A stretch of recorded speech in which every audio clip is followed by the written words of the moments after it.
Good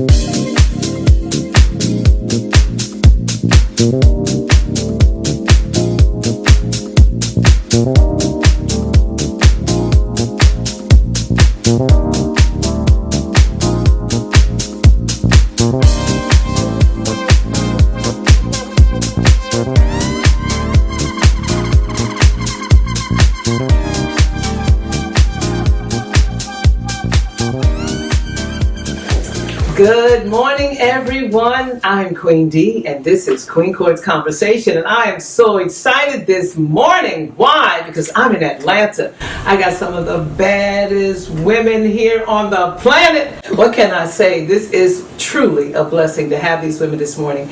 And so what I'm going to do is start by introducing every woman to you, because you're going to want to know what they have to say. And I'm going to start right this way. All right. I'm Sarita Shanae Ziegler. Hi, Sarita. So nice to meet you. Thank you so much. It's very nice to meet you. Thank you. I appreciate you coming this morning. Awesome. Yeah, I'm excited to be here. And what do you do? So, well, I work full-time as a marketing manager. I have my bachelor's in communications, and I have my master's in psychology counseling.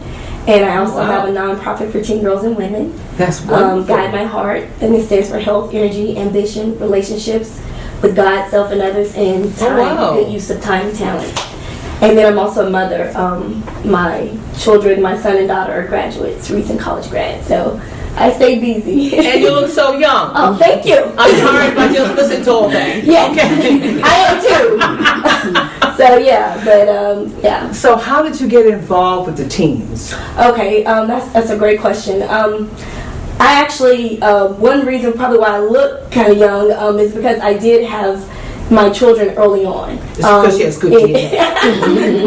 And, you know, my freshman year in college and then on. So, but I really saw the need then, and I see the need now of really pouring into our young girls, because there's so much that goes in that time of your life that can define the rest of your life. Absolutely. And everyone doesn't necessarily have the foundation at home, or and so it's my goal to pour into the young girls, because I feel like a lot of the issues that women particularly face, it goes back to their childhood, and a lot of things that we encompass even in relationships is because we didn't learn how to love ourselves, or understand self-love and appreciation. So that's where it kind of stems from, starting with our young girls and then helping our women where they're at. Okay, so who in your life inspired you? Most definitely my grandmother. Bless her heart. Yes, she's my late grandmother, but I was raised in Alabama, and my grandmother was just so sweet and patient, and I really learned that from her, in resilience. And then there's just also, I was inspired by Oprah growing up. It's kind of funny because I was somewhere between, Whitney Houston, Oprah, and then a little Beyonce. A little bit of all that personality, okay?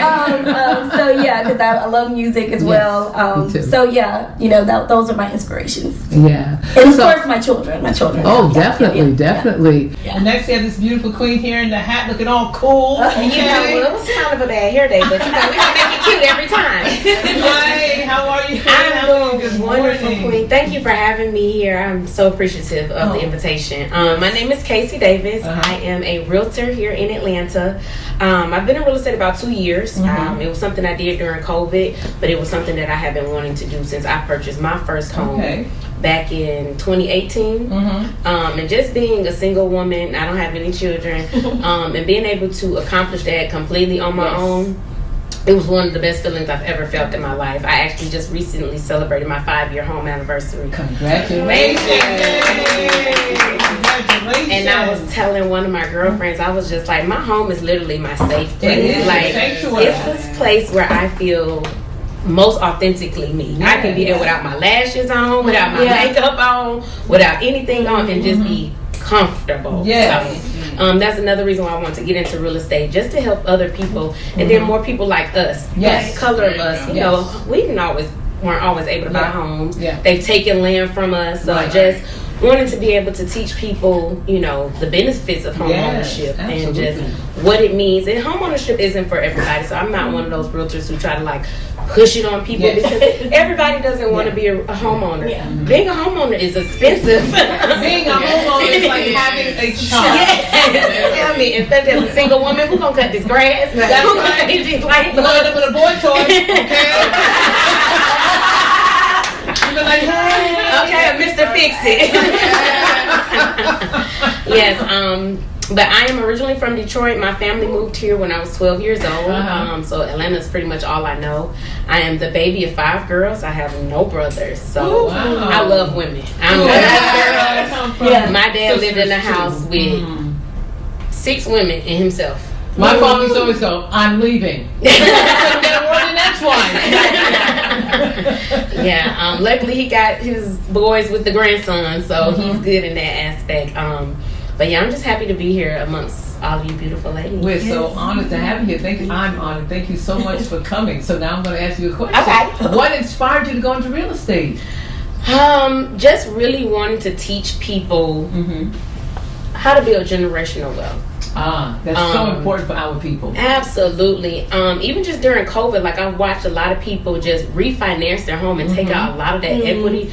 It could be to buy cars, send kids to college, home renovations, or whatever. And that's money that they would have never made anywhere else. I know someone that bought a home in 2020, sold the home in 2022 and made $185,000. Wow. Wasn't even in the home 2 full years. Like, Wow. where else are we gonna make that besides having to get up and go to work somewhere every day or sell something? You don't get that in anywhere else. You definitely don't get it in renting. That's for sure.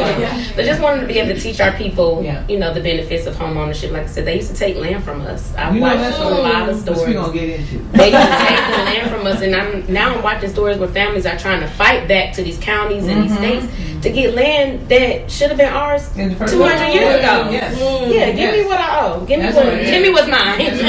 So that's why I want to get into real estate. Yeah. So who were some of your mentors? My sister is probably one of my biggest mentors, and she probably doesn't even know it. My sister that's right above me, her and I are 7 years apart. When she went off to college, I cried my little heart out because she's the one that was raised in the house with me. The rest of them are much older than I. But just watching her become a mother, a wife, when she got married, her husband got sick.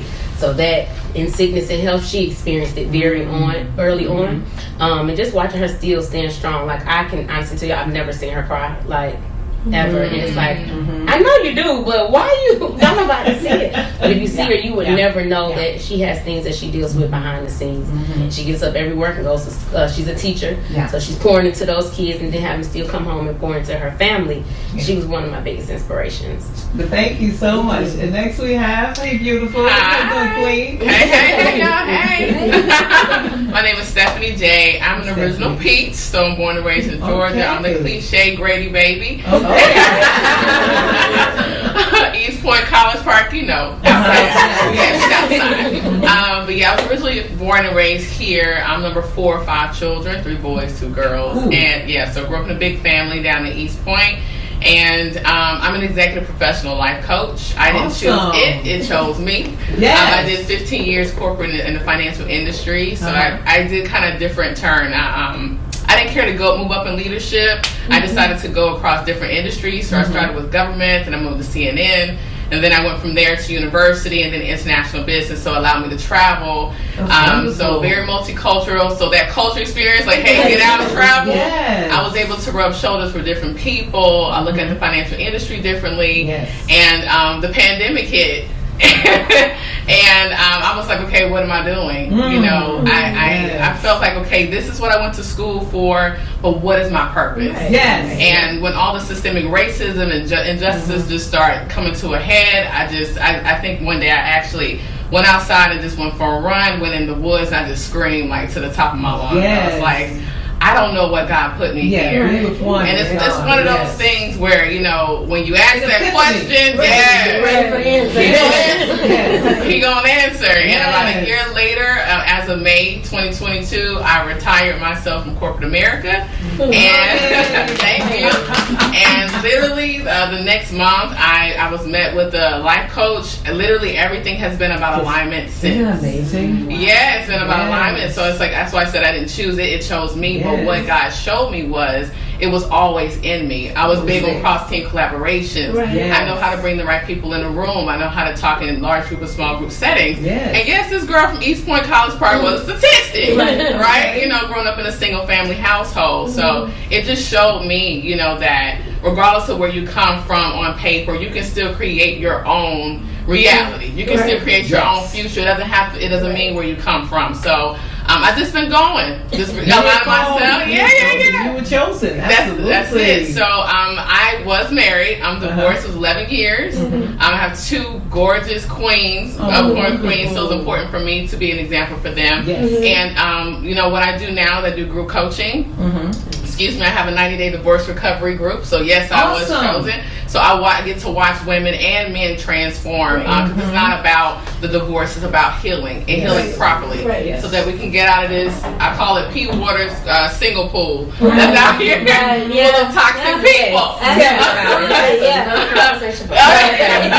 So I also have a live coaching with Stephanie J radio station. It's on 106 Live Radio. Okay. So I'm able to coach people live. And this month is about everything women. So y'all tune in. Yes, it is.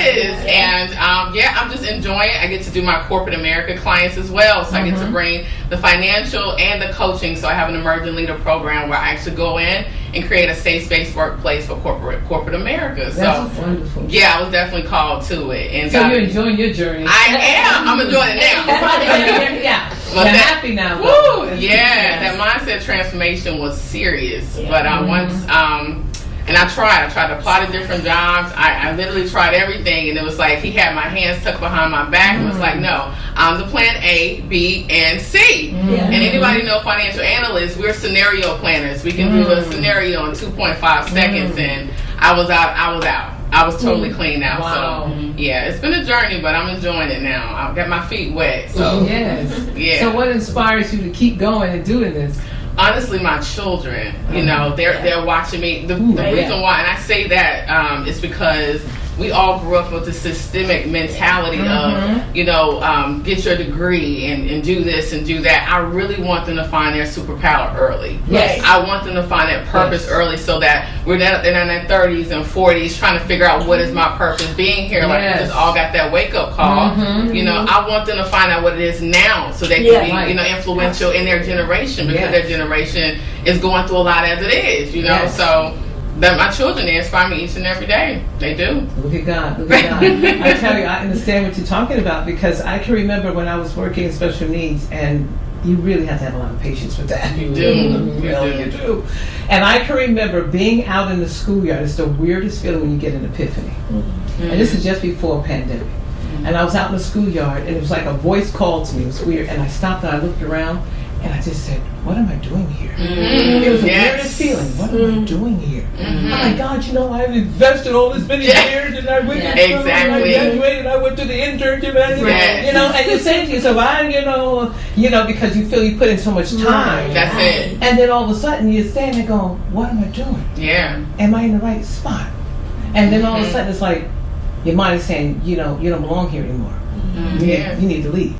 But what I discovered is, you know, what he was basically saying is, this is the life you created. Now let me give you the life I intended for you to have. Yes. Let me give you the life that I intended for you to have, and I'm going to take your experiences. We're going to put that into it. Now you're going to be able to pay it forward.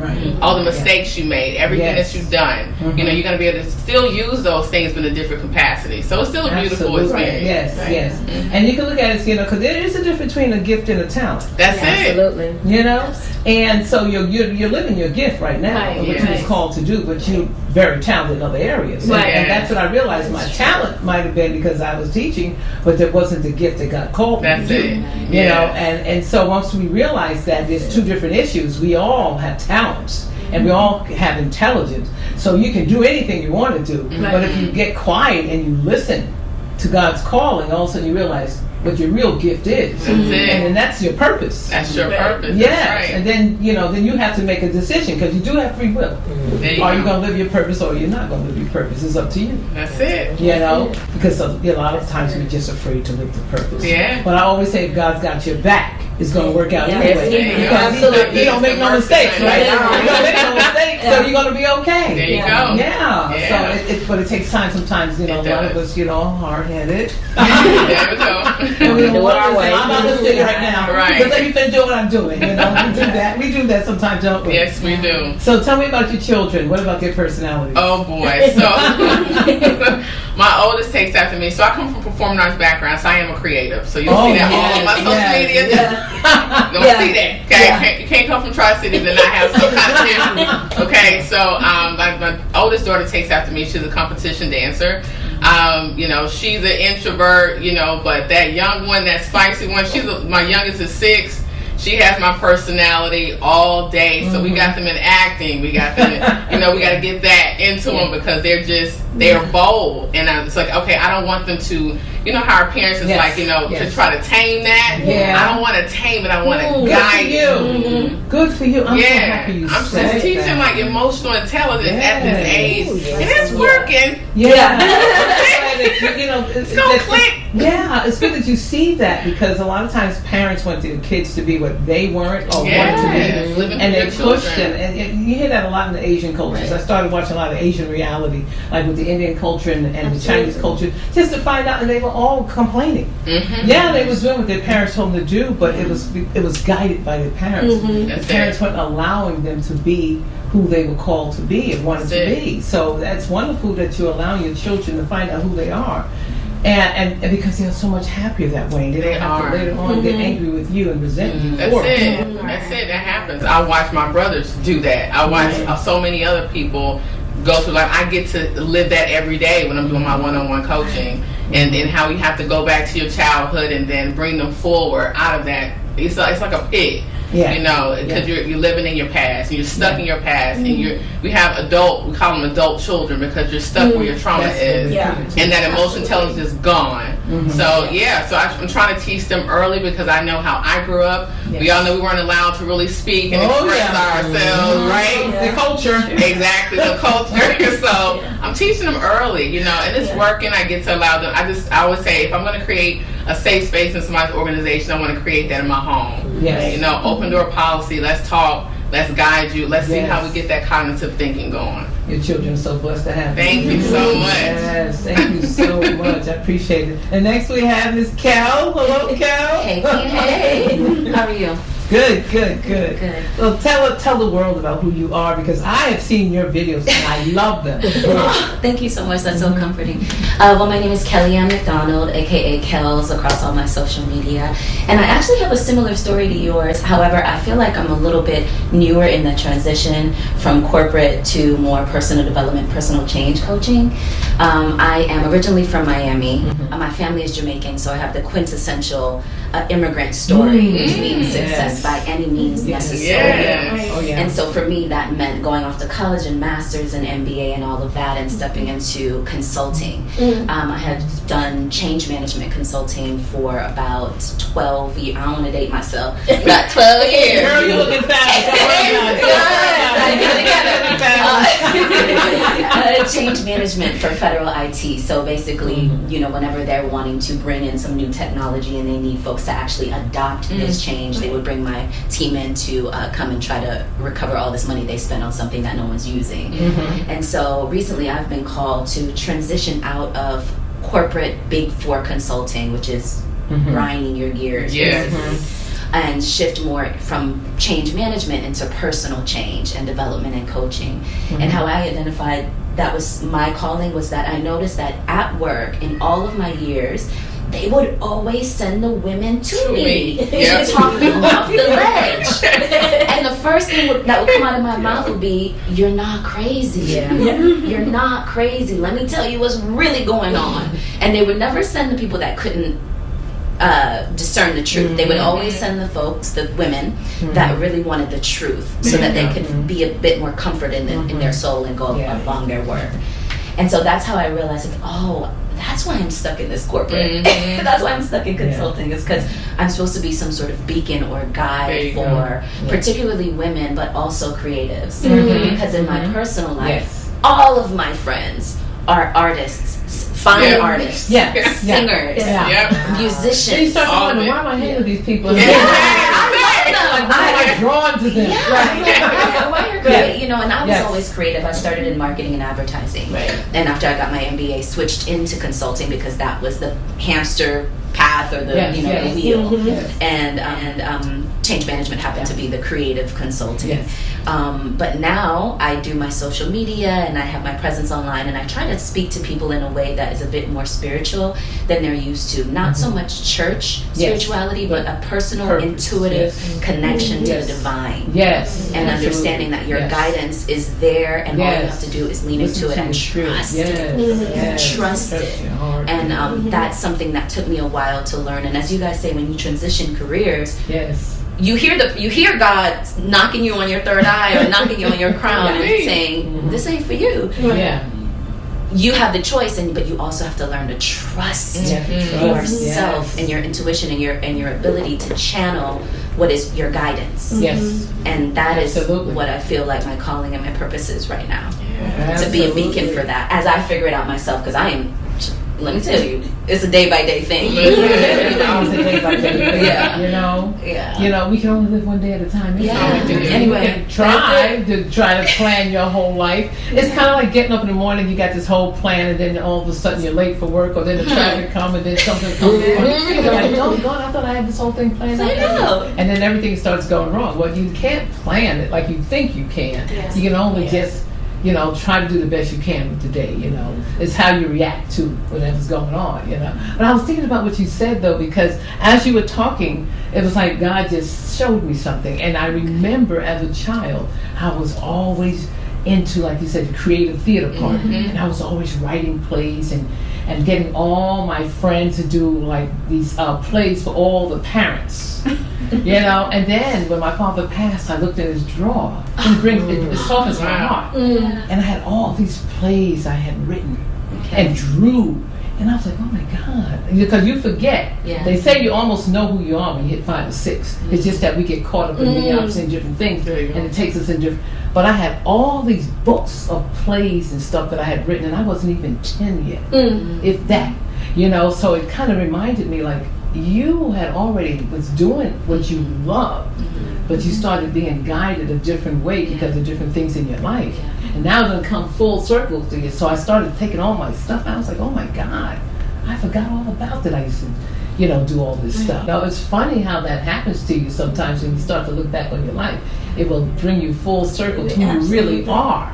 That's amazing. So who are some of your mentors? Some of my mentors happen to just be my best friends. Recently, I have a friend. Her name is Ruby Bell. She's a soul singer here in Atlanta. She's been here about, I want to say 20 years now. And we recently went on a trip to Aspen in Colorado. I saw you. I was like, Jesus, it's so cold. I mean, she's been doing that all her life. Married her husband. They have a home out there. But this was the first time that I had gone and took skiing lessons. So it was the first time that I had done something for the first time. Yes, that's so much fun. Skiing is fun, but it's hard. Yes, yes. And it's, what's hard? It's not physically hard if you work out. Yeah. The mental part. Afraid of falling, the though. Fear. Right? Yeah. It is. You have to move through fear. You have to. It's not that you don't feel it. You just have to have the tools to move through it. Yes. And she has been a mentor. I met her in college and undergrad. I'm a Florida Gator, and she has been a friend and a mentor to me and introduced me to so many firsts in my life. Things that I thought she was a professional at, and then come to find out, she's like, that was the first time I was doing it. Hey, let's go swim with the sharks. Years later, I find out it's her first time. So she has just been a door opener for me, an eye opener, a mentor for me, and it just has. I have a passion for travel, and I have a course that I've created called Travel Alchemy Masterclass that helps you step out of your own way and use travel not only for leisure, but more for personal development, transformation, and growth. And a lot of people see travel as just some frivolous thing to spend money or to take Instagram pictures. But really, when you're being called to travel, sometimes you're being called through a paradigm shift, a personal development thing. And for me, this trip to Aspen, I literally cried. I cried tears of joy on Aspen Mountain because I had never seen a sight so beautiful. Wow, that's beautiful. And it took so much courage to get there because it's very hard to get into and out of Aspen and all of that. It's a part of the adventure. So I would say Ruby Bell. is one of my mentors and just best friends. So she's one of your inspirations then, yes. Absolutely. Uh-huh. So she's had a lot of courage to sing as well and get on the stage and be the front woman of a 7-piece soul band here in Atlanta. Wow. That's exciting. So when I watch my artist friends create from their heart and their soul, I am lit up and just inspired by their fearlessness. And that's what encourages me. Yeah, and when you're talking, I was remembering when I was in Bible study, I can remember there was one of the ladies there, a young lady too, I think she was in her early 20s, I'll never forget it, and she had a stroke. Wow. Yeah, but she, when she recovered, she had a little disability, just a little bit, and I remember when we went on a trip, I used to go on a lot of trips with the Bible study women's group, and I'll never forget it when they were doing was that hang gliding? Yeah, and she was like, come on, you can do it, come on. And I was like, no. And I'm so afraid of heights. I was like, no, I'm not doing it. I kept watching people go, and it was so far down, I kept going, oh no. And she said, if I can do it, you can do it. And I was like, oh, God, I gotta do this now. I gotta prove to her she can do it. I can do it, because look at her. Oh, man. Calling through Yes. Yeah. And I went and I did. I was scared. Yeah, but you did it. When they put that harness on me, and I went across screaming all the way across. Do it. Yeah. All the way across. But I felt so good after I did it. Yeah. I felt so good. Yeah. I was like, I did Empowered. it. I did it. Yes, I conquered that fear. So I don't know if I'll do it again. You don't have to. Yes. Yes. So thank you so much. I appreciate that story. Oh my gosh! Thank you for having me. You're welcome. And next we have, hey, beautiful queen, how you doing? Hello, beautiful. Thank you so much for having me on your welcome. platform. I'm truly honored. Oh, you're welcome. I'm so glad you came. My name is Ashley Poole. I am a associate broker, newly associate. Okay. I just came into With a $1 million town. smile. Thank you. I actually just came back into town on Sunday from Dubai. Oh, And wow. upon returning, I fell ill. Oh. And literally before leaving, I had scheduled for my test to be like 2 days after I arrived. So I'm here and I'm sick as a dog. Oh, bless your heart. Okay, but I'm not here, but I got back home. Okay. And I had to take this test. Okay. Sick as a dog. Yes. And I still went and did it. And I passed, and I'm grateful. I'm grateful. I've been in the industry for 5 years. I came from property management, which I was in for like 10, 11 years. Took a break for a while, for 4 years to be specific, to be a stay-at-home mom. Bless your heart. After next level, it's next level. But after a couple of years, I think when my daughter turned 2, I decided to go back. And here I was trying to balance all of these same things that I was doing when I was a stay-at-home mom. And I was just like, I can't do this. It's hard. I can't do this. So I chose to go the real estate route. And it has been a blessing, because it creates that flexibility for not only for me to have my own, but also for me to be able to still be present in my children's lives and be effective and be present for my family, with no distractions. I'm the navigator of my day. If I can't do something, I can't do it, or if I have to drop something and do it, I can. And that has been the joy of becoming a real estate agent. I think within these last 2 years, I've been on a soul search. Pandemic will do that to you. That's what it's designed for. I'm like, is the world coming to it? What's going on? I'm right here. Do you remember when you went outside and you looked at the highway and there was not one car? That was the scariest thing. That was so Atlanta. Yeah, exactly. Wow. But with that, pandemic brought loss. I lost my grandfather in 2021 due to COVID. And with that loss, somebody who was very dear to me. He was literally my root. He was like my father. He was a great part of raising me. And losing him, grief is different. Yes. You know how you go through life and you go through all these trials and tribulations. It was grief that took me to the next level. So with the process of losing someone, I found myself. Wow. And I didn't even realize how much I didn't know who I was until I went into that moment of solitude. Because here I was living for this person and for that person. I'm doing for that person and this person. I'm on this project, and you know, I'm in all of these avenues of doing this and that, being so busy. And here it was, God took somebody so great to me, and he made me sit down. He made me sit down, and within that process of sitting down, it was just like, it's go time.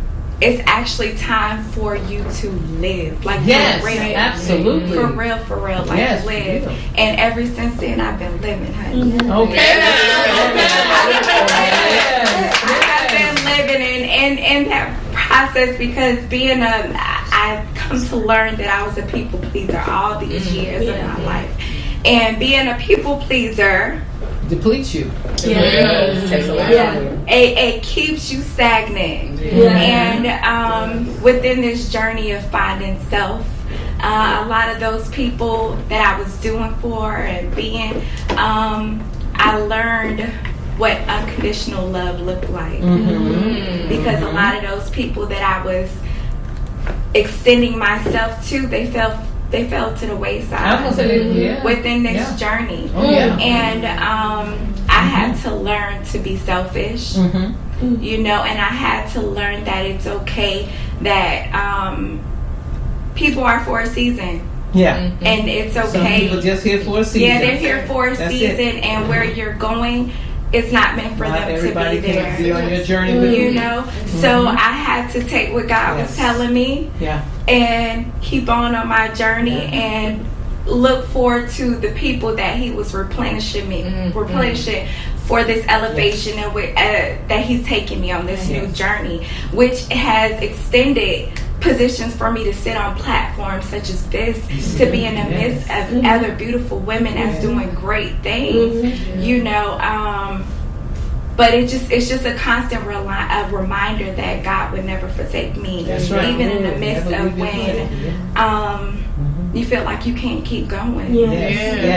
That is so beautiful, and I bet everybody in this room feels the same way. Absolutely. That what happens is when you decide to make a decision to choose you, all of a sudden you'll get family and friends that will fall from the wayside. Some will be like, "Are you crazy leaving your job? Or what you say you're doing?" Oh, that's a fluke. We're gonna see what's going to happen. You're gonna get all kinds of feedback, and it's gonna really hurt some of you, because you're gonna be expecting support from certain people, and you're not gonna get it, and you start to feel alone. But the good news is that you are not alone, because God is like, "Hey, you're not for them anyway. You're to fulfill a purpose that I put you on this planet for in the first place. So you're going to be all right, because I'm going to bring like-minded people to you. Because you don't need the others. Just the like-minded people. That's all you need in your company. And then you'll notice that your elevation will keep going higher and higher and higher. And you'll be like, oh, I would have knew this before. You know, I did. You know, so it's a beautiful thing when you recognize that. And it's unfortunate that it happens that way.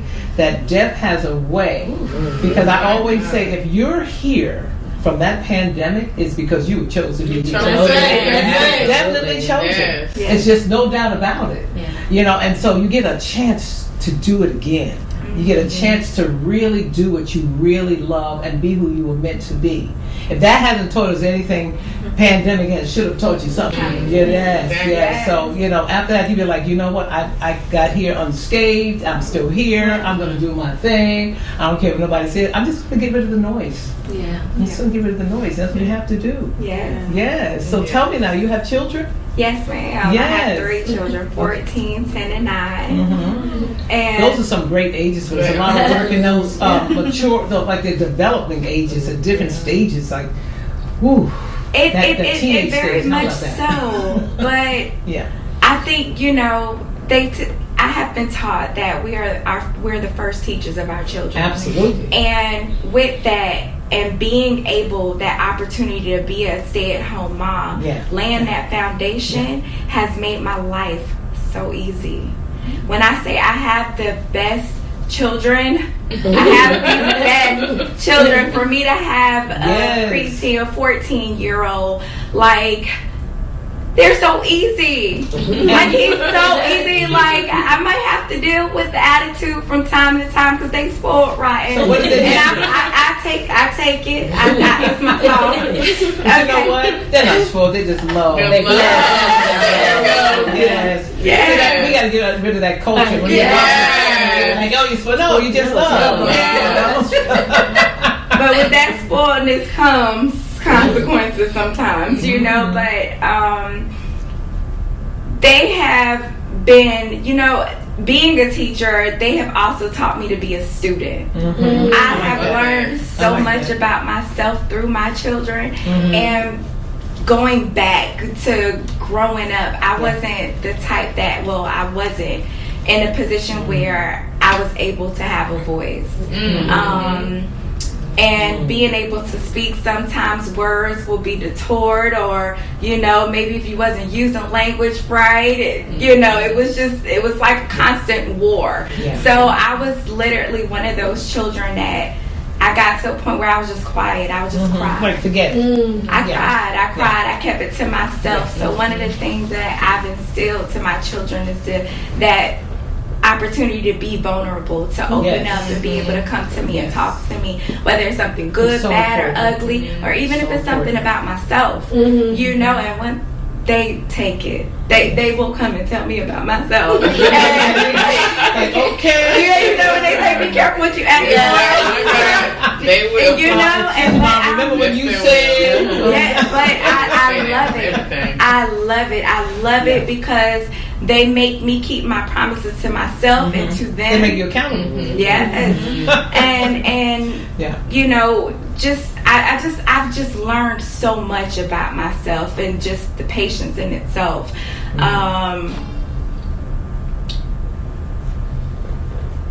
They keep me busy, but I don't know. Being a mom is like one of the hardest things. It's very hard.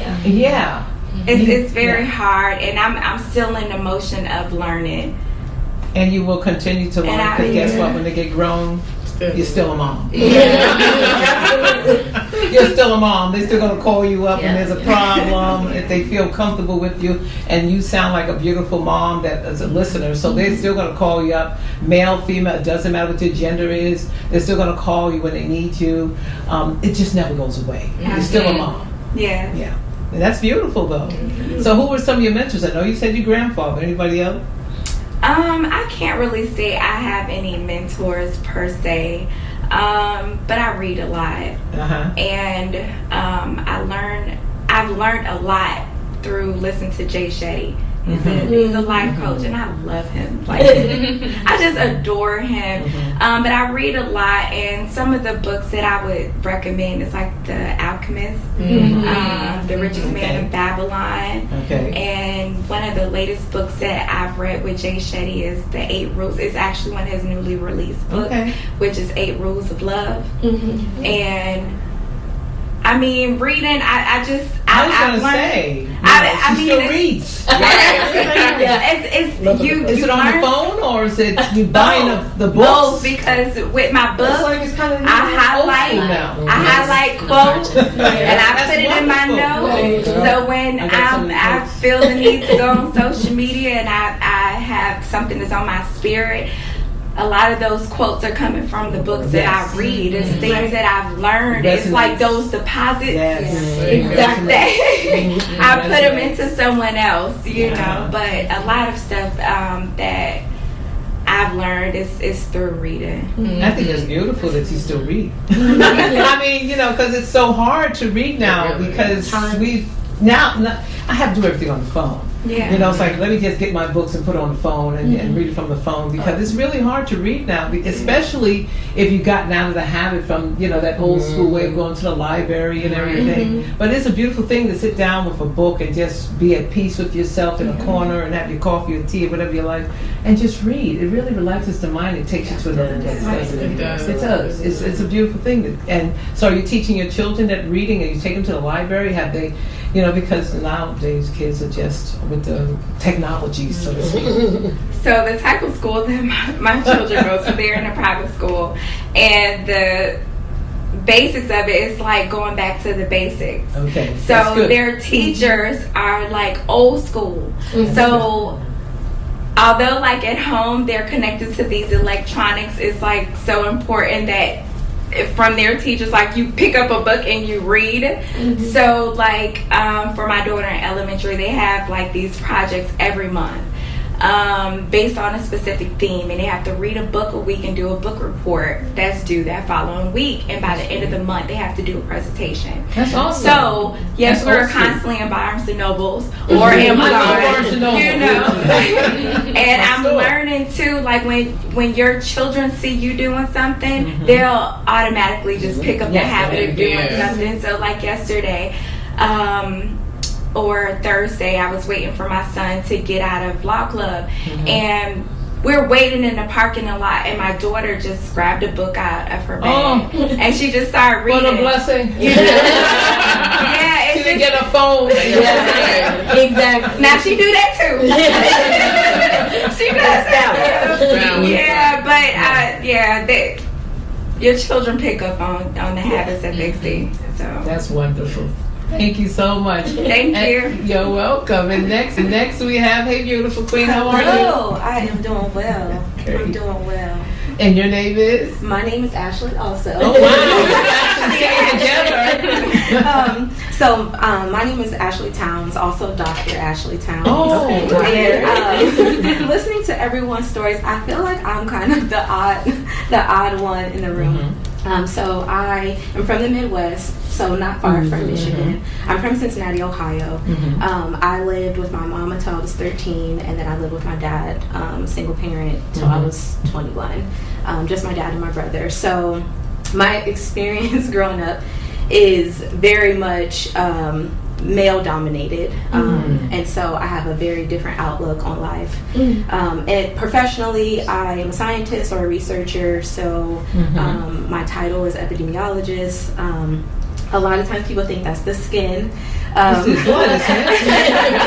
People think the epidermis or the skin. So I actually study infectious diseases. And I work in sexual health. And so when COVID happened, or SARS-2, I was actually working at a health department prior to it blowing up. And I moved here to Atlanta about 3 weeks before the shutdown took place. But I was receiving information about it prior to, probably in December of 2019. I was receiving lots of information at the health department. We were getting prepared for, an emergency, should we have one. And then I moved here. So that was very interesting. I've worked with infectious diseases for several years and have been a part of a lot of different outbreaks, from Zika to Ebola to different things, and I never expected this to happen.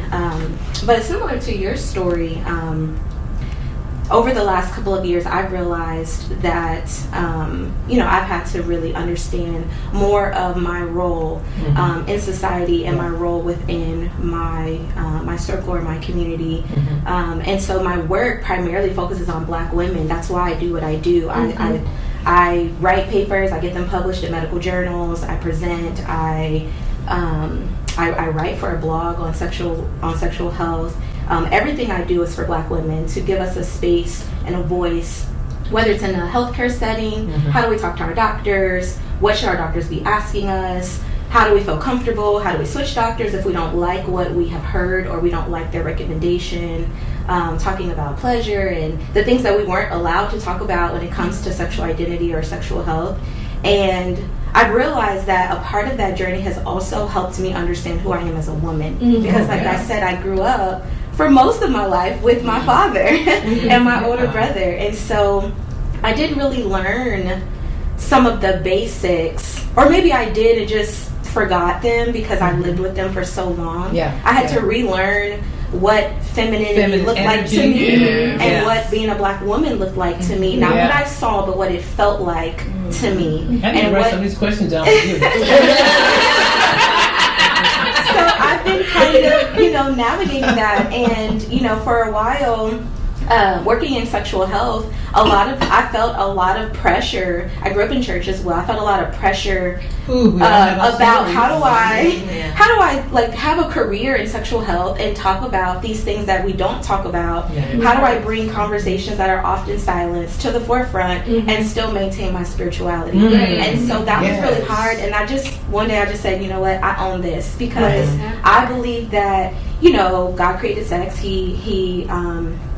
He allowed us to grow up in our different cultures and societies for a reason, and we need to talk about these things so that we can move through these things. If we silence everything, we don't actually have real information or education. So I own it, I love it, and I feel like I'm giving back to Black women by answering their questions, by providing data. I'm a researcher, so providing data so that we can have data to say this is actually who we are. A lot of my research is to debunk myths and stereotypes about Black women, to change the narrative of Black women, and to really provide a place where women feel seen and heard and safe. Because a lot of times, we have a lot of history in this country, from enslavement, about how our bodies were misused and sold and, medically mistreated and all of these things. And I use that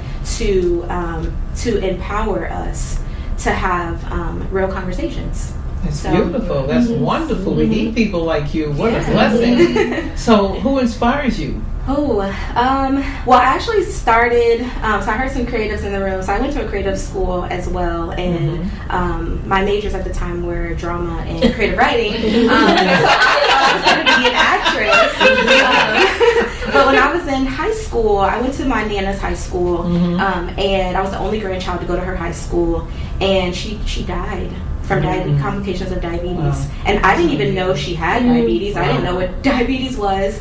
And then one day I watched Soul Food and realized that's what, that's what was going on in their family. And so I was like, why are we talking about this? Like, how do you get diabetes? How do you die from it? And it changed the trajectory of my life. I went into public health, and I was a nursing student. I hated clinicals. I realized that was not the prevention for me. And I fell in love with sexual health. So my Nana was very pivotal in my life, because I don't think I would be in public health if it wasn't for her life ending so early. And then I think of, my dad is a really good influence on my life, and my brother. They're my rocks. They hold me down. And now it's my turn to hold my dad down. In 2020, he had a stroke and hasn't really been the same since. And so I've kind of taken on that. I don't have children, but he is my child. In a sense, because he's a lot older. Being a caregiver is just really hard. And it's very emotionally draining. It's physically draining, and I have to sort of look at him without the Superman cape that I've always seen him wear, and realize that he's just a person. He's a man, and he's not everything that I thought that he was. He is still, but a lot of those layers have come off. So he's definitely an inspiration that I look to, and I would definitely say him. Mentors wise, I definitely have a mentor at CDC. She's amazing. She's at a very high level, so she's the director of health equity, and I've been moving into the health equity space. And ways that we can talk about discrimination, stigma, racism in healthcare. And so she's amazing. She's a Black woman, and she's definitely been guiding me through this federal process of working in a federal agency. So thank you. As you were talking, something came to mind. I thought about, I do Lift TV, which is a gospel Christian station. and they were on the fence with me because I can come off a little, as they think, brass, but I didn't think it was. I would say things like, "How come all these girls in the church are pregnant? How come it's a Pentecostal church and they can speak in tongues but they're still pregnant?" Exactly. And and so in the beginning they didn't want me to be on talking about these issues. So when you brought that up, it brought back a lot of memories of girls being in church, pregnant at an early age. I can remember being with some of the best parents. I consider the best parents in my Bible study, and they would be distraught because their daughter got pregnant. Yeah. And the child wasn't even like 17 yet. And they're like, "Well, how did it happen? I don't understand. They don't watch TV. They don't listen to radio." No, that's the worst. And they would come up with all this stuff, And so I can remember, thinking like, how is this happening? And again, it's because no one is teaching about it. Teaching them anything. Yeah, and that's why I actually taught at a college campus for a while. I taught human sexuality, and my students, they ranged from freshmen to juniors and seniors, but most of them were juniors and seniors taking my course as an elective, thinking it would be an easy A. And I would tell them, on the first day, I was like, "Okay, when was the last time you had a sexual health class?" And a lot of them said 5th grade, and they were 20. And I'm like, 5th grade? So what are you doing? Do you even know what your body can do? Do you know the function? Do you know the opposite sex function? Like, they had no idea. They were, "Oh yeah, I know." And I'm like, "No, you don't. Come show me. Come label these things. Right. No clue. Come draw your body. No idea." Yeah. So yeah. I'm going to go in reverse because I was going to leave that for last. I was going to leave that type of topic for last. Wait. Yes. So let's talk about KS. As we know, he's in the ground. And we don't say Kevin Samuels anymore. I thought of him KS because that's what my friends were saying. KS, they don't even want to say his name. But he talked a lot about different things about women, black women, and sexuality. I don't know if anybody got a chance to see any of his work on I'm looking at you like. And but one of the things he would say is that women who, I used to always say, okay, women over 34, 35, he said, well, like kind of like that door, so to speak. Oh, you can't get a man, you just need to bend over and just do it, just get somebody, He used to say all kinds of things. But what really disturbed me is there were like PhD women talking to this man, asking him for help. With their sex life, with having a relationship, and I would be thinking like, these are beautiful, intelligent women. Were they genuinely asking him, or were they just wanting to be in the spotlight? Because that's the part I wasn't. Yeah. Genuinely asking. They were asking man on the internet. They were asking him, and he thought he was an authority on women. Yeah, that's the part I was confused. And I was like, why are they so insecure? But they're so secure with everything else. Is it that issues? Yeah, so my question to you is, does it go back to all that relationship and women's sexuality and feeling bad about how they feel about their bodies and looks? Because it has to be something that's missing when you have to call somebody who is so abusive verbally and who's shooting you down, and you're this intelligent boss lady, queen. Where is that coming from? Wow. There's a lot of places that could come from. I think that for a lot of women who are educated, like everyone in this room, we still have areas where we're ignorant, and we still have areas where there's trauma. And trauma can look different for every person. It doesn't need to be a physical trauma. It could be an emotional trauma, a spiritual trauma.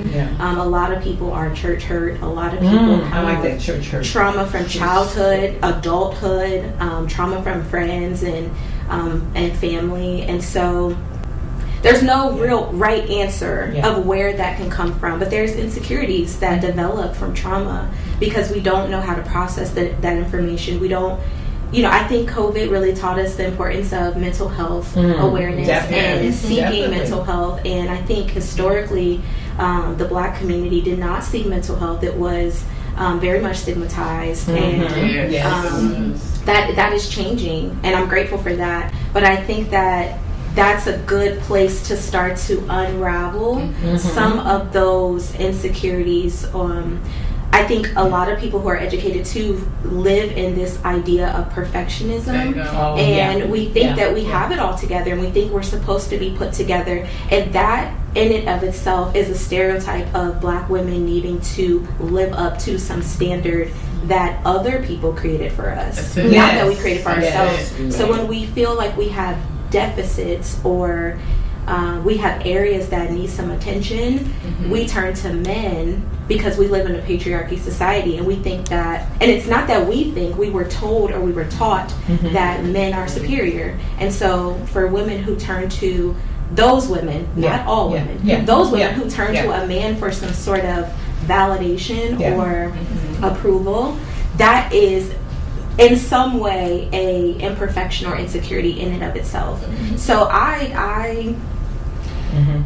we have a lot of work to do, and I applaud all of the sex therapists and sex counselors and mental health therapists and all of the behavioral specialists who that is their lane, and that's what they do every day, is they help women come out of that, and they help women feel more powerful and more comfortable and more safe in their own skin so that they can communicate with whomever, whether it's a partner, a friend, whoever, about what they need. And I think that for so long has been silenced, that it's a real problem in our community. And it's not just our community, let me be clear. I think a lot of women, all women, across races and cultures deal with this. But it's heightened in our community because of all of the additional tension and layers and intersectionalities that we deal with as Black women that other races don't deal with.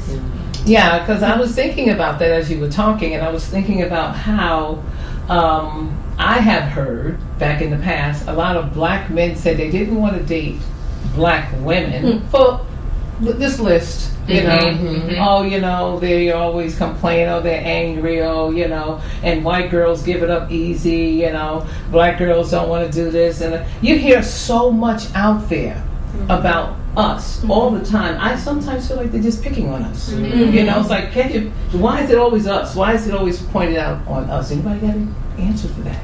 Well, I just want to piggyback from a life coaching perspective, and the fact that when I'm coaching CEOs or VPs, I always tell them I don't want to coach you from an executive standpoint if I can't coach you from a life coaching standpoint, because everything bleeds over into one or another. And the stigma that I've learned, and I always ask questions because I'm around men all the time. But women have been emasculated so much, especially women on paper that look perfect. And when you look at these women in the corporate industry and they look perfect on paper and they're getting their bag, and the roles have reversed, so women are using men as accessories now. You like say, I'm getting mine and I'm out, I don't want a relationship, I don't want this and that. It makes it more difficult for them to chase. So we're not as easy to chase. We're not as easy to get it. But honestly, women in general are like that now. You see white women, you see Asian women, black, brown, purple, you name it, because we're sick of being used as doormats. That's the bottom line. So when I'm teaching women who have went over, it's like extreme. So you're either too timid or you're extreme. You're too dominant. Nothing in the middle, huh? Nothing in the middle. No balance here. That's right, but a lot of women don't know balance. They don't know how to, so like with my soul searching, like I had to do, I was emasculated in my marriage. I was dominant. I had to do everything, like Ashley was saying. I was everything to everyone, people pleasing, and I burnt myself out. And so you go on that journey of the self-discovery mode, you realize I miss my feminine energy. I don't know who I am when I look in the mirror. But a lot of women won't do that. So I'll give you an example. I do a tactic with my clients or people that follow me on TikTok. I said, go to the mirror, declothe yourself, and make peace with everything, with how you look, how you think. That's hard for us. It was so hard. It was so hard, and most people just couldn't do it. They couldn't look themselves in the mirror and make peace. But the thing is, if you don't know yourself, you're not going to know, what you want and how to be treated. Absolutely. So to that point of the Kevin Samuels, you don't even know who you are. So it's like you're asking somebody who devalues women and talks about like they're trash. And people love drama, so they was to them like a magnet. And so when you look at all those things, it's like, okay, what's the problem with me? Because you said that you were perfect on paper, but who are you? You are a human being first. Most women don't know how to tap into that. I think my issue with women going to Kevin Samuels for guidance is not the issue of a woman going to a man for guidance. There are men out here who are amazingly intuitive, emotionally intelligent, know how to lead, are in their masculine energy firmly. The issue is if you can't discern that Kevin Samuels is not the right person for you to be asking advice from, you need to look at yourself. Not that you're seeking advice from a man. You know, there are men out here. If you have a good father, a good grandfather, or brothers, or anything like that. It is your discernment to know who truly has your best interests at heart and who is using you and in a different type of energetic space than you need. If you're feeling that vulnerable, I only think vulnerability attracts that type of advice. You have to. There's something that you're some sort of. Let me play devil advocate on that now. What about all the girls who grew up without a dad? Right here. To look to. We need some women mentors, like you were saying, to help teach young girls what to look for. Because unfortunately, they, like you said, they're kind of lost. And that's like so important. Like with Guide My Heart, and that's what I'm trying to do because. It goes back to self-empowerment, and I'm also a self-empowerment coach, and that's why it's so important for you to know who you are. And I always start the validation with God, self, then everybody else. Because anytime you need to get validation from exteriors, you're always going to run into that. And that's why they go into Kevin Samuels. But I always say, I want our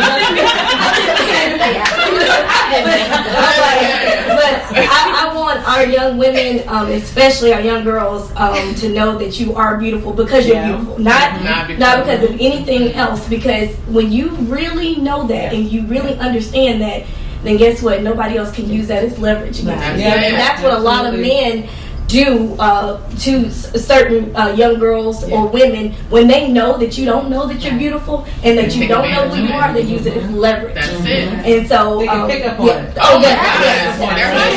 They're hunters. Exactly. That's exactly sharing their own insecurities. There you go.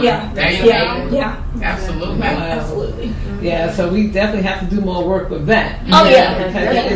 Now, let's talk about confusion between sexuality and feminine energy. Because, men get it confused. My God. They get it confused.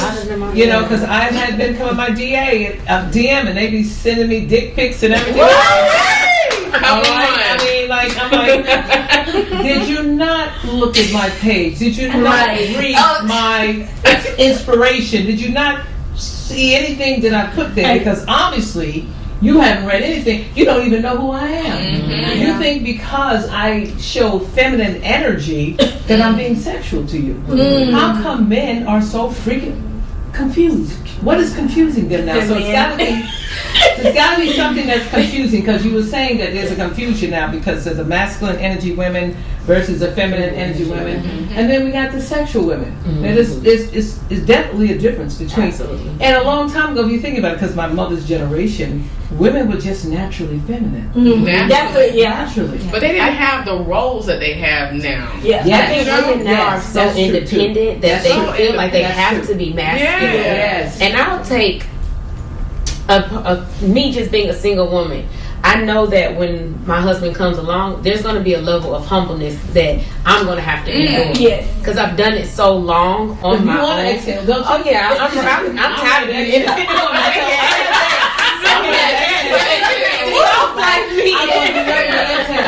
Okay. I just want to come home, cook you dinner, watch the clothes. But I'm tired. I don't want to have to be figuring out who's going to cut my grass. I'm tired of taking the trash to the curb. I'm over that. So I just think that a lot of women, they just had to do it so long on their own, because you have some men who haven't stepped up to the plate.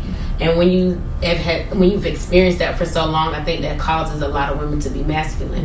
But I feel like at the end of the day, we're nurturers by heart. That's what we're here for. So we have to embrace it and accept it. Exactly. I think we're all learning, right? I think women are still learning what true femininity is, true divine femininity is, the power that resides within that, even in not masculine power, but this centered, knowing who you are, feminine energy that exudes from you, a queen energy, and understanding that that's true femininity. We've all been taught that feminine is sexual, Marilyn Monroe, or showing everything, or this overtly sexual energy. So I think I don't think they're the only ones confused. I think women can be confused about it.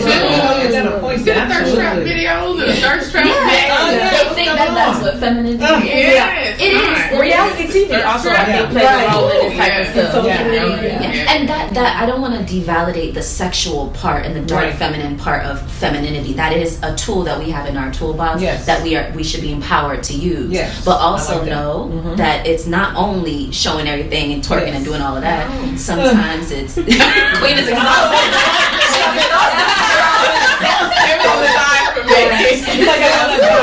My phone snatched and was like, can we just sit down and have a talk? Keep it a secret, like I said, keep it in the house for when you really need it. Because when you really need it, that's when you really got it. When you can pull it out your pocket.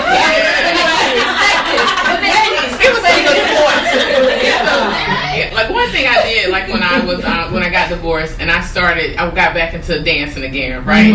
So I would book time at a studio. I'll put on some heels. I'll turn music on. I'll just unleash. This was 2 hours. And that was my way of speaking back to myself. Like, all right, girl, like you still feminist shit in there. Come on now. But it then taught me that sensuality came back, and so I started. Like I say, last year was my inaugural Step It Up experience. I wanted women to get back to releasing your titles at the door and just figuring out who you are. So I mean, y'all invited. I have the second one in April 29th, but it's called Tapping Back into Your Feminine Energy, and we want to teach sensuality. We're gonna do some group coaching. We're gonna pour into each other. But it's like people don't want to know the difference between sexual movements and sensuality. It's a huge difference. When I want my man to look at me, he's like, that's sensual. It's like it's you drawn into the person, not being afraid. Like I used to do one-on-one coaching with women, especially with dancing. Most of them don't even know how to touch themselves. They're scared to touch themselves. They're moving hip, and you can tell they're stuck. Blockages there. So we're gonna tap all the way in. Like, so it's a difference. I'm trying to get them together. It's a difference though. It is. Absolutely. That's what I was going to say, that I think we have been, because we haven't been taught these words, we just hear them. We're defining them. But there's a difference between a gender role and masculinity and femininity. We put that on gender roles. But our gender roles are things that we were exposed to, or things that we think we're supposed to do, like you said, taking out the trash, cooking, clean. We attach a gender to that, and then if we're doing the gender that we think is not belonging to us, we attach masculinity or femininity. And that's not the case. And it's no one's fault, but we weren't taught that. And the same thing with sensuality. Sensuality is not sexuality. They can go hand in hand, but they're separate. And it's the same thing with like our gender identity, our sexual identity, our individuality. Like they're all, they intersect at some point, but we confuse these terms because we weren't taught them. That's it. We just attach a meaning to them based off of what we see, and that's why I think there's a lot of confusion, is because we actually don't know what these words mean, and so we can't tap into something if your definition is different from your definition when there's actually just one, but you think of it differently, I think of it differently, and so that's why I think there's a lot of confusion between the sexes, because no one really knows anymore, and no one's really finding it out. It's kind of, I feel like people nowadays with the pronouns and everything like that, everything is on the spectrum, right? So when we were thinking it was super super black and white, that I feel like that gray area is getting bigger and bigger and bigger, and so we're just gonna have to adapt to. But Oh, you can say it, girl. While I'm in this space, and I have taught that there is a spectrum. I do believe that society and culture continues to create these new terms. Absolutely. And from a spiritual perspective, and that's where sometimes it's challenging, because I never want to tell someone else that what they think or what they feel about themselves is incorrect, because I'm not their creator. So if that's how you define yourself, I'm going to respect that. But personally, and my own relationship with God and reading the Bible for myself, I know what He has created. We as society have created a lot of things. And while it is respectful to call people what they want to be called, to acknowledge everyone, I think that it continues to evolve because we keep allowing it to evolve. I agree. And that's just where I stand on it. But I'm not saying it's right or wrong. I'm just saying that I think sometimes we allow these things to continue to, the gray keeps getting bigger because we keep allowing it to get bigger. Well, what's the alternative to deny? But what's the alternative to deny? Because I'm getting a message and we'll be right back. Hey everybody, and welcome back to Queen's Sports Conversation. And wow, these queens are dropping some gems. Let me tell you something. This is informative. It is exciting. It's everything you want it to be. We are really talking about some really serious issues that's going on in the world with women today, especially this being Women's Month. And so I am just really happy. And when we had to, unfortunately, go to a commercial break, Queen Kel was saying something, and we just want to know what she had to say. Go ahead. I was talking about I was chiming in on the gray space between kind of like I think we were talking about sexual identity or something like that. And what it is for me is that I'm going to be frank. I could care less whatever religion says about who you are. I'm always going to advocate for you to turn to your internal guidance and identify who you are from there. If you get it wrong, that's life. We're hard. If you want to transition, I've had friends who decided that they were one thing and then years later it's like, actually that wasn't quite right for me.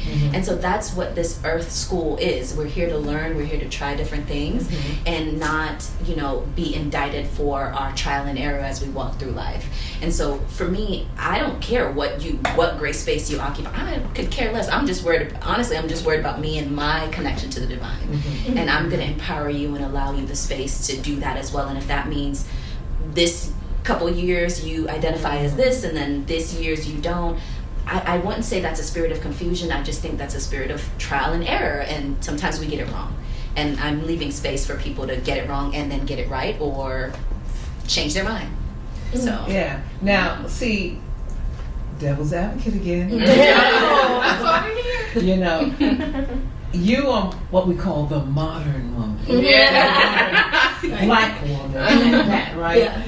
But the rest of the world is in an imbalance here. We got the reds and the blues. And the reds are working extremely hard to debunk what you're saying. And the reds have now got, I don't know if anybody's ever watched Handmaid's Tale. Oh yes. I'm hooked on it. I'm not watching. So I saw the insurrection. I knew when I saw that, when I first saw it, I got really scared because I felt something resonated in my spirit. And I actually looked at my mother and I said, this could happen. And then the next thing you know, a couple of months later, it did happen. The only thing different is, they didn't get pence in hand. Right. But the world is at a place now where they're trying to, with their politics, kind of reverse some of the things like Roe versus Wade and the abortion thing. And so my question to you is, anyone want to speak up about this? How do you feel about that Roe versus Wade? Do you feel it should be in reverse, or should we just keep it like it was? Anybody? Well, I personally feel like whatever you believe in, because I know, like Kelly just mentioned, like she took the religion out. For me, I'm a believer. I'm a Christian, proud of it. I know everybody is not a believer, but I am a believer. And so I have to stand firm to that.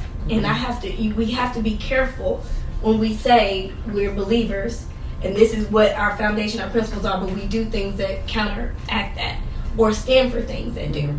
Now, with that being said, I'm a human, as everyone else is, and we've all made mistakes. Right. And we all are going to be judged by the Creator, not by each other. Right. And so I give everyone grace. I judge no one. I love everyone. I have made some mistakes in my life, but I'm not going to promote those mistakes. Right. And I'm taking mine to the grave, okay? Well, I'm just saying that I'm not going to, just because I've fallen short I can still acknowledge that I fell short. See, Yes. the problem is that a lot of us want to change what something really is, or what to go along with what our mistakes, or to make us feel better. To me, that's not how I roll. I know, even if I had to make, I haven't ever had to have an abortion, but I've known people who have, friends, family members. And I know it's a very sensitive topic, and I wouldn't be one of those people trying to tell you what to do with your body per se. But when it comes to me advocating for abortion with passion, I just can't do that. Again, everybody has to make their own decisions for them, but I think that it's kind of a scary time when we think that's empowerment. That's what scares me. Your decision, if I did have to ever have an abortion, or somebody I know, I would look at it as this was not a good thing, and the fact that we can make it seem so minute, that we can take it that it's not a life, it's just my body. No, it's not just your body. If it's not a life, then why do you have to kill something if it's nothing there? So to me, we can't play with it. Stand in it. If that's what you choose to do, but let's don't make it be that it's just my body, because it is another person. It's a small person, but another person is affected, and it's a real thing. And I think they're trying to make it seem like it's not, dealing with a life, where we've turned into a women empowerment thing, and it's not about men making decisions. Every man isn't for it, and all women are not against that decision. You get what I'm saying? So but I just think for me, it's important to stay grounded on what I know I believe in, and if I do have to make a choice, I need to understand that I need to understand that this isn't the best decision. You know what I'm saying? I don't need to think that this is okay, because that's what I'm seeing now, that it's a part of a women's right and women's choice. And yet, if a woman announces that she's having a child, and she's having a baby reveal or whatever, everybody's, oh, congratulations, this is beautiful. But if she decides not to have it, oh, it's not a baby. See, we can't play. That's what I have the problem with. We got to stand in it. And for the people who don't, I'm not coming from a judgmental standpoint at all. So no judgment. No judgment. No, and I say that sincerely. My thing is that even I have messed up. But when I mess up, I don't try to rewrite what messing up is. I stand in it. I'm just saying, it is what it is. So now I can do better.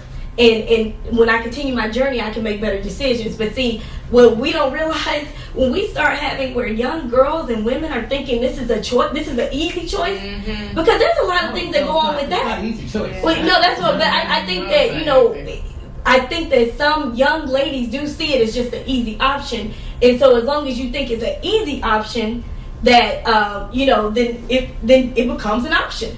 Now, I think there's a middle ground. I'm always about balance. So I think that there's different terms of when you're at when you're considering doing abortion, or first exactly.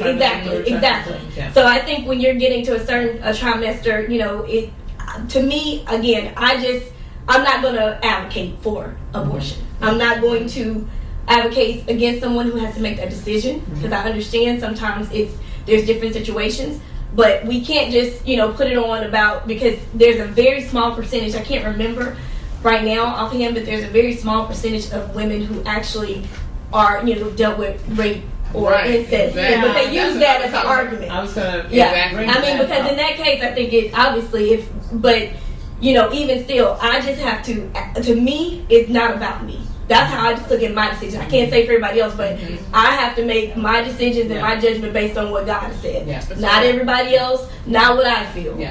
So, that's just kind of how I feel about it. I just don't like it that we are associating, taking a life with empowerment. That bothers me. And with my concern, thank you so much. I'm sorry.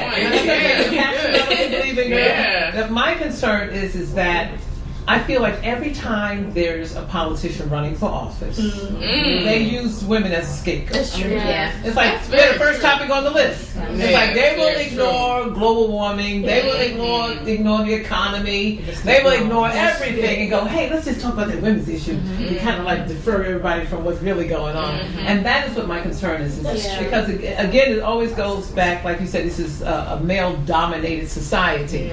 So what he does is he tries to defer from issues and just concentrate on women's issues because it's easy to get people it'll to rile up the base to get out and vote exactly, and be passionate. exactly, and that's what my concern has always been. It's like, how come they always try to just make it about women's issues? What are the issues we got? We got this whole long list here we haven't even dealt with. That's it. Yeah. You know, very true. And one of the things, you know, because I'm thinking about moving, and I've looked into Atlanta, I looked into Texas, and then Texas.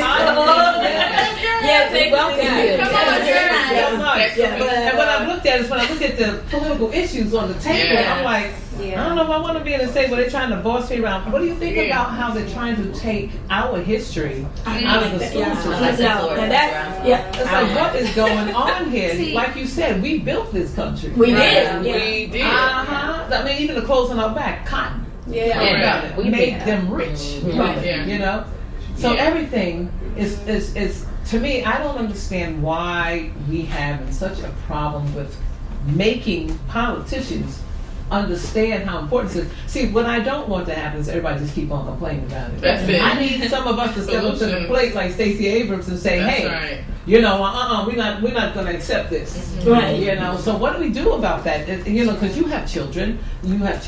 What do you do about them taking our history? What do you say about it? I mean, what is the answer? There's got to be a solution about this. What about action? And see, I think that just going back to the health question, but even talking about education, like the idea of equity and how that's different from equality. And I think that there is a move towards equity, which is giving people what they need, not giving people the same, because everybody doesn't need the same, because we don't start with the same. Right. Yeah. So I think when it comes to education, you know, taking, you know, Black history out of classrooms, taking health out of classrooms. A lot of classes do not require health as a class. It's an elective, and even when you take it, it's abstinence only. So you're not even really understanding the full picture, which is why some people end up in situations where they consider abortion because they were not educated on what their body was going through in order to get pregnant in the first place. So I think all of that education, like Lauryn Hill has that album about the miseducation. Like that's what we're living in. We're living in a society of miseducation, misinformation. You know, a lot of us grew up without internet. I remember when dial-up started. And so now we have people who are experts. We have experts telling people what they should do and what they should know. They have no credentials, no background, no real education. They're misinforming people, and then they're leading a charge, which then turns into a law or a policy or a politician's you know, a platform, and we need to call that out. So I applaud folks like Stacey Abrams and others who are calling out the BS. That's it. Like put into action, Like calling out and say we need to do better. Yeah. And I think that the movement of equity is moving towards that. Like even when you talk about real estate, like you're promoting equity, and it's financial equity, right? So we're in this space of we need to promote equity in every arena, like equity in ourselves, right? Equity in health, equity in education, equity in finances, equity in home ownership, and that's really the piece. Is we have to keep this momentum of promoting equity, because if we continue to push equity, there's only so much that those people who don't look like us can do, because that's the movement. And I think sometimes politics is frustrating, but sometimes it could be beneficial if we get a momentum that pushes us forward. I mean, that's how we ended up with, you know, ending segregation. There was a movement, and I think that that's what we need to get back to is, you know, a lot of things happened in 2020 over the summer with George Floyd and Ahmaud Arbery. There was a movement, right? And I think we need to get back to having movements that are going to benefit us. And sometimes we fall by the wayside, or we let them die down because we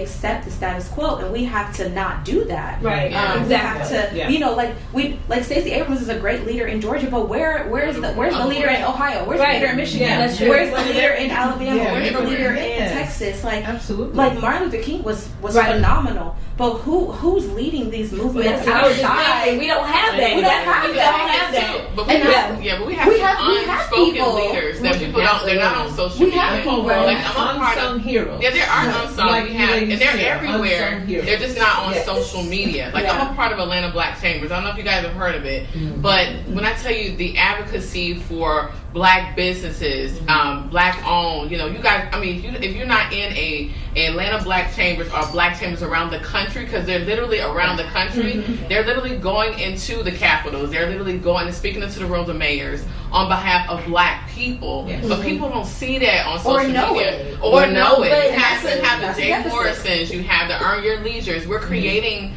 a table because they won't allow us to have one, have a seat at theirs. And so when you're involved, like I said, that's why it's important for people to start operating their purpose, because you're seeing the emerging leader happen every day. A lot of people are quitting their jobs and they're becoming the solution to society's problems, especially Black people. But we don't see that because social media hypes up everything else. But they're there. It's not as organized as what it was in the past. That's the issue. And there's not synchrony. The leadership, the structure of everything we do is more than just business. You see what I'm saying? And I think today we're so, just focused on, having more money, being this, being that, or whatever. The leadership of the past was much bigger than that. And we're talking about things like integrity and the foundation of our families and values and just all that great stuff. So again, I think that we're just not organized, and I don't think we have that. I do applaud Stacey. She's done a great job, and I liked how she organized a movement in Georgia. But it's going to take more than Stacey. But to your point, that is great, and we do have. You're right. There are individuals, but it's just not that cohesiveness, and there's a reason for it. So we've got to become. We're not conscious and aware like they were in the past, and we've got to become conscious and aware. Become organized and have and be humble enough to allow someone to lead. Everybody wants to be a leader now. Everybody wants to be MLK. We can't all be MLK. Everybody becomes selfish. That's it. People in that they were fighting for their life. That's it. So it's a very selfless approach. But now everybody's like, okay, I'm gonna get mine, and everybody's grabbing that's it. And it's terrible. Financial gain, and we've suffered because of that. That selfless approach. Being superficial, and all, and so I just think it was Really set us back. I feel like it set us way back. I grew up watching the Cosby Show. You don't have to. I love that. A different world. I love it. So let me ask you, said something about the NAACP awards. Now Will Smith got the Image Award. I saw that. Okay. Emancipation. Let's all take a sip on that. Okay, sip. Now, and he said on Instagram, "I humbly accept this award." So, speaking of that, going into entertainment now, do you feel that it was justified? Anybody? Are we talking about Will Smith and Chris Rock? Well, we're just talking about Will Smith, period. Oh, well, we'll get to that. I mean, he is a part of that. So many questions. Yeah, I mean, did everyone see that movie? Emancipation. No. Oh no, I didn't see the movie. But I did an excellent job on the movie. I saw it because at first I wasn't going to watch it. So I didn't see the movie, and that was intentional because I did not see another. I'm sorry, I'm not looking at another slave movie. I'm not. That's what I said too. I'm not looking at another struggle love movie. I'm not looking at nothing that takes me out of soft life. Absolutely. I have done the work, and it's not unearned soft life, right? It's definitely earned. I put in the work. So now it's my decision to which path I'm going on, not just entitled to soft life. We've done the work, we've done the deciding, we've done the discipline. I've decided that I don't want to see anything else about slavery. I don't want to see nothing else about no struggle. You sound like me. I don't want that because here's why. I'll give us something else. Wait, so let me explain a little bit more why I have this opinion. It's because to me at this point it's a conditioning. They are putting you in the frequency of the vibration of this dilapidation, like this is what it is to be black. No, there's a multidimensionality of black. And yes, there is slavery. Yes, there is every single moment they get, the only movies they want to push out is some slavery movie. look, I know what happened. I Let's got talk about it. the heroes of today. I got it. It's all about balance, because I think it's good to have that for our young children. They need to know, but I get you, because I'll never forget when Barack Obama came into office. You start seeing so many of those movies. It's like they give them a free fall to use the N word and remind us where it came from. Yeah, and even the Disney princess movie. I remember I had took my daughter and I was so frustrated because I'm like, she was a frog the whole time, or toad, or whatever. That I was like, are you kidding me? The one black princess was but I agree with you. To me, I think I don't like that the only time we can get an Oscar or can be recognized is to be a slave movie. Right. I don't like that. Yeah. And they're, like you said, they're reminding you. Yeah. They want to keep that condition. Yeah, remember who you are. And I'm like, okay, I understand that, but can we transcend that at some level? It's about balance. It's about balance. Yeah, they keep doing that, but want to take Black history out of the school system. Right. So then you understand. So they might, It's like, which one y'all want to do? That's a good point. They're watered down in the schools. They're not really taught really true history. You think about Thanksgiving and how that's being taught. You think about all these religions, all these holidays. It's because watered. we know that, right? It's watered. Yeah. But because if it's a movie, then they can produce it. That's it. There you go. You can't deny. Or you're not supposed to. That's what I'm saying. So if it's a book that has been vetted, because I just wrote a chapter for a book that's going to be coming out this summer, and when you have textbooks, they are vetted by multiple people. It takes a long time to get published because it's vetted. The publisher is not like a little publisher that you just look up. Like it is truly a process. So for someone to be a textbook that then ends up in curriculum, they know that it has validity to it. Now, it may change, things can evolve, and stats can outdate, but there's validity to that. A movie, the only people who are in charge of that is Hollywood.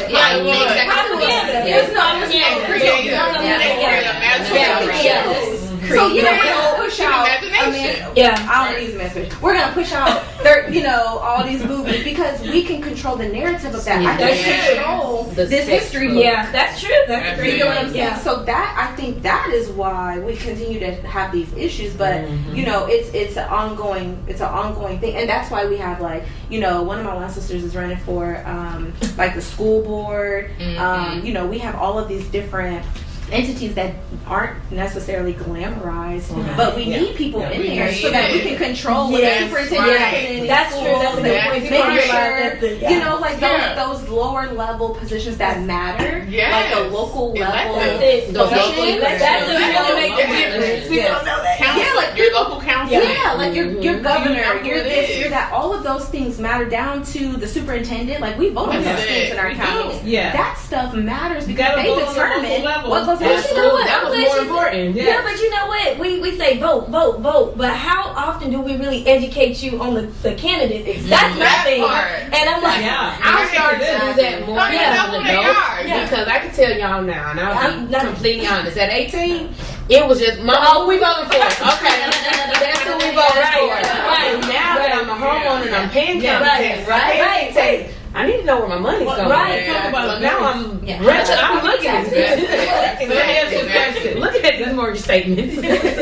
Let me ask you a question. Now, I went to a predominantly white church on purpose. And not as growing up. I'm talking about when I got grown up and my kids. I was looking for, what you call youth programs and for them to be able to travel and stuff like that. And I did that on purpose because church hurt. Those church experiences. So I thought if I went to a larger church, I wouldn't have to be involved in that. But I got to know my white counterparts, my friends, and I saw them as people that I loved and everything. But here's the thing.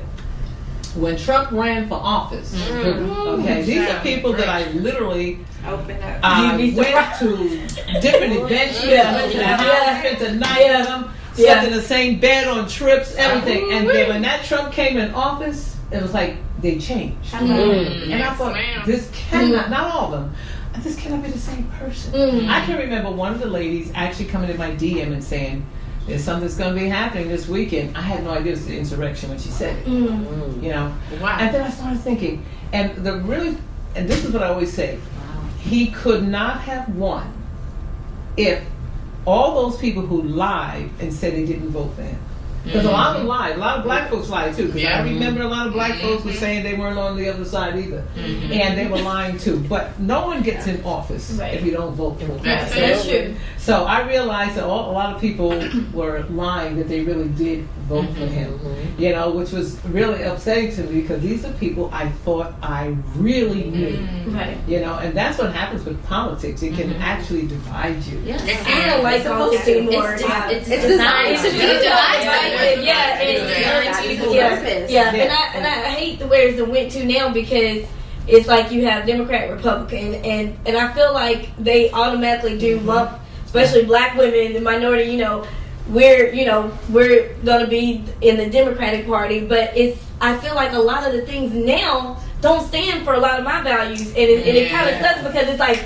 There's no in between. I see myself more purple, like red, blue. I'm like purple. It feels that way, but you don't have a choice. You don't have a choice, and I don't like that anymore. It's like you have to pick the best of the worst. And I know you really do. Pick your poison. I don't want either one of y'all. What else do I have? But you know what? That's a blessing, though, when you said that the people that you didn't know, because I always look at it like this. You know, when you have a candidate and then, people vote for it and you're like, you vote for that person? But you got to look at it. Even if that person doesn't win or if they had never run, the people who support, those people exist regardless. They have that ideology regardless. Yes. Those are their values regardless. Yes. So if that's a blessing to reveal to you so you know. You know what I'm saying? But that's who they are. So we gotta understand whether Trump is in office or out of office. The people that supported him, they support his ideology. So they're gonna they're at your kid's school. Oh yeah. They're on your job everywhere. So they're still these people, whether this person is in office or not. So you need to be aware of that. They're the police officers and the judges and so it's real. I know black people that supported him. I do. That's what I'm saying. And their position was different. Yeah, their position was different. They think about how well he was with businesses. And how, that's my brother. Biggest thing. So it's rappers. But just from a humanistic standpoint, with you have these people that you enjoy being around, and that bias kicked in. You just like Their bias went to stereotype. Stereotype went to I don't fool with you.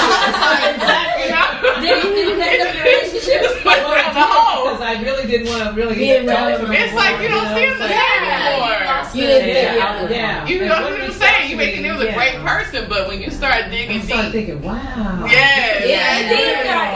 bias was kicked in. It was like, nah. But that's why they say don't talk. What do they say? Politics and religion.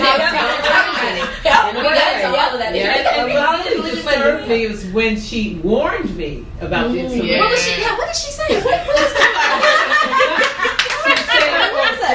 She came in my DM. She came in. She says, "Oh, wait till you see what's going to happen." Gloating, just a glow. And I was like, "Well, what is she talking about?" Oh Lord, that was that's scary a little bit. Already knew what was going to take place, and that's even more disturbing. That's true. That's disturbing. Yeah. But switching gears,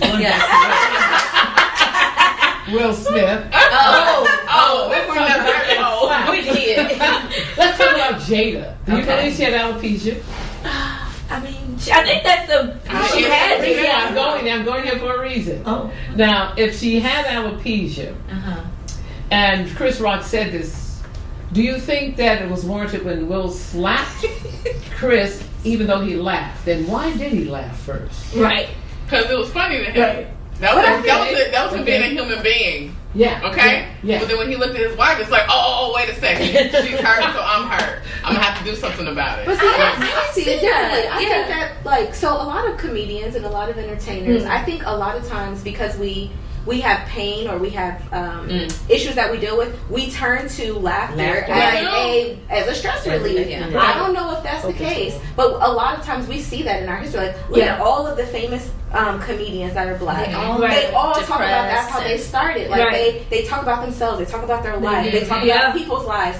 that's their way of healing, or that's their therapy. That's their own therapy. So I'm not saying that is what happened, but I'm saying that happens often. Like even like I have little nieces and nephews. Sometimes when they like, I never forget my niece when she tripped one time. Me and my brother we was like.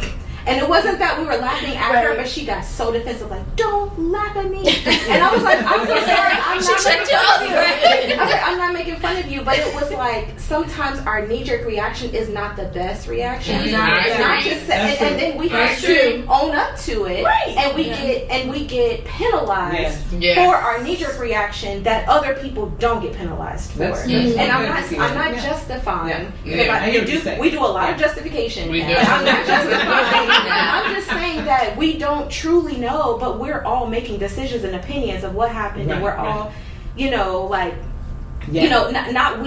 us, but society has made decisions of if they're going to support him moving forward and what's going on with their family, and their lives are on display all the time. When do they get a chance to be people? Let me ask you another question. Nick Cannon.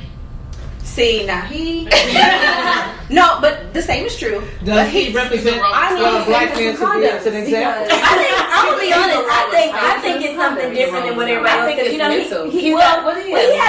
he has lupus. This is what I think. Now, this is my thought process. I think that seriously, I think there's a motive behind this. That he's probably trying to get some kind of donor from his child. And until I could be wrong. So do not re-record. So don't y'all go say this. I throw my own ideas on things, but I think that it appears that it's just random. I'm sorry. I'm just saying. I don't think he just had a baby though. I feel like to piggyback off of that, I feel like he feels like he's on borrowed time, which we all are. Yeah. But with him being sick and having this illness, I feel like he's just trying to get it all out while he can. Okay, listen to this now. If you have 12 children, what are the odds that one of those? I thought he was 9. He just had a baby. What are the odds that one of those children or a couple of those children might have that same DNA lupus? That's something. But I think that his point is trying to get recessive genes. Am I not? So I'm just, you're the scientist.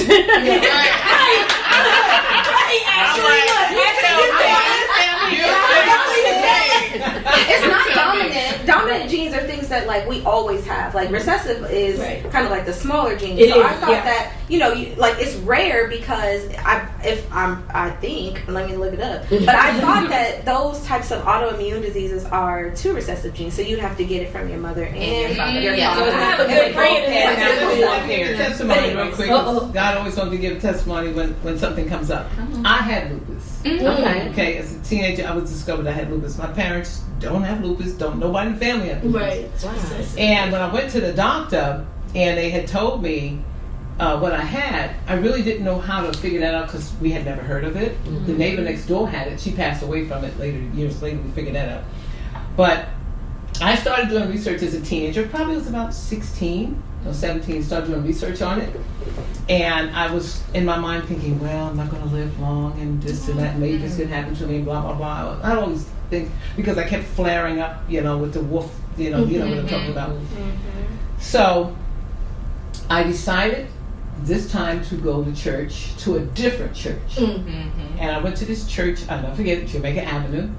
And when I walked in, I felt this feeling. I can't describe it. It was almost like a nervousness too. I felt, when you almost feel nervous about going somewhere, but you don't know why. You're not scared, but it's something different. And they had painted the ceiling like with these angels and clouds and everything. And all the ladies had on white with these like dollies on their head. And they had on white, like nurses or something. And I said to my boyfriend, who ended up being my husband, I said, I'm going to go and I'm going to get prayed for.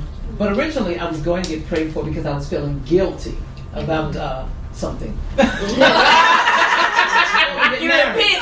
It wasn't I'm taken to the grave. So anyway, I go up there, right, and I'm praying, and they said, raise your hands and just start saying hallelujah, and just keep praising God, and I'm a young teenager. I'm like, okay, I'm just going to follow instructions here, And I remember doing that, and I remember going back to the doctor. And they said, they did all kinds of things. Put me in the hospital for a week. They said, there's no trace of it. Wow. I went to another specialist. That's real. Yes. And it scared me. It scared me because all of a sudden Yeah. I felt like I had this big responsibility to God. And that's Wow. what oh, God heals me enough. You know, when you're young, you don't know what to think. You're like, Yeah. you know, but I was healed. And I mean, they did every test on me. Every test on me. And they were like, well, we don't see it, so I don't know what to tell you. You know? So I don't know that much about, you know, like the scientific part of it, but I do know that Lord. God heals me. Come on. He's the ultimate doctor. Right. He is. So I started praying, God, you're the ultimate physician. I go to Him. I agree. Yeah. I love that. That's an amazing testimony. Miracle worker. Yes, I love yes. it. It's a beautiful thing, you know. And so we got to close. I see the cameraman back there. Okay, we got to close. But before we do that, I want everybody to give a gem to the world. So what would you like to say? I'm going to start with you. Me? Okay. I will say my gem would be, it's never too late to start again. It's never too late to do what you're supposed to do. A lot of times we get stuck in what happened yesterday. I don't care what happened yesterday. I don't care what happened 10 minutes ago. You can be who God has designed you to be from now moving forward. All right. Yes. My gem is actually my favorite scripture. It is Proverbs 3, 5, and 6. Trust in the Lord with all of your heart. Lean not on your own understanding. Submit your ways, and He'll direct your path. Amen. Thank you so much. Mine is whether you're a 10 or you're a 75, you have something to contribute to this world. Amen. So remember, you are the solution to someone else's problem. Tap in, find your purpose, and remember that you're meant to be here for this time. Yeah. Thank you so much. That's beautiful. Yes. My gem has to do with personal power and your intuition and being able to trust yourself. And that voice that you have in the back of your mind that is guiding you in a certain direction, to allow it to lift little by little, 1% by 1%, and learn to lean onto that guidance that is always being streamed to you. Whether you believe it comes from God, divine, angels, your inner guidance, wherever that voice and that knowingness comes from, rely on that. You have the opportunity to believe yourself, trust yourself, and rely on that. And that we're all more powerful than we've been told. And it's only to not be fearful of that power, but to learn how to wield it with integrity. Thank you. Beautiful. Yes. Beautiful. Next. Trauma. Do not allow your trauma to keep you in bondage. It is your choice to be a victim all your life or to be a victor. There you go. Give yourself grace. Forgive yourself. Each day you get up and you're gifted another day to live is a day to give yourself a step towards being the best version of yourself. I love that. So give the next 24, even if you fail, you wake up the next day, you got another 24. Yes. There you go. That's right. Thank you. Beautiful. I would say to be aware of your legacy. Know that who you are as a person, how you treat people, your actions, your words, your kindness, that is your greatest legacy, not the work that we do, but who we are as people. So always be intentional with the legacy that you're leaving behind. Thank you so much. Thank you. I just want to say thank you so much for these beautiful queens here. I'm honored that you came in. You really dropped some gems on us. Everybody's going to get something from this that's going to resonate in their spirit. Oh, you forgot to tell everybody your handle. Tell everybody where they can. Instagram at Sarita S. Ziegler, SYREETA SZIEGLER. You can find me on Instagram at Miss Casey Davis. That is CASIE Davis _. You can find me on Instagram and Facebook. I am Stephanie.J. It's an I with and not an E. And TikTok, I am Stephanie J. You can find me on Instagram, TikTok, and YouTube at It's Kells. Instagram specifically at ITSKELLSSS. And if you want to check out my website right now, it's travelalchemymasterclass.com. Thank you. You can find me on Instagram, Facebook, and TikTok at AshleyPool_RealtorBay. And me, I am on Instagram, Dr.Ashley Towns. Okay, now. So I just want to say I'm Queen D of Queen Court's Conversation with WRJR, and also Lip TV, and also on Instagram at Lorraine and Moi. And I'm going to tell you something. God gave me that because I don't speak French. The queen in me. Thank you so much. And you can find me on YouTube with Lorraine and Moi, Queen Court's Conversation. Thank you.